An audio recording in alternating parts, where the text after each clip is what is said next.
I brought King students from the oceanography class to Sandy Hook Gateway National Recreation Area to see what is actually happening in the nature so they can relate it back to concepts in the oceanography class and also to inspire them.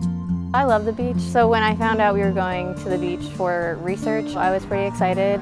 It always feels nice to physically be out in the environment, being able to actually feel stuff. You can talk about the waves and the currents and the winds, but to actually experience it, like feel the different shells and the sands in your hands, it's definitely a lot more different than just hearing about how different sediment layers form. Coming out here and actually getting into the water, I walked out, measured the content of the water, took samples. It's much easier to grasp all of the core concepts. You're compounding, you're learning there, where you learn about it, and then you're actually doing it yourself.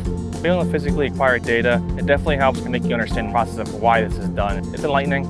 We're going to analyze a water sample in the classroom, then they can understand why we care about this and then what this might impact in terms of water quality change or climate change. Hopefully this will inspire students to help to protect the environment. I think what I'll remember the most about today, how important it is to preserve what we've got.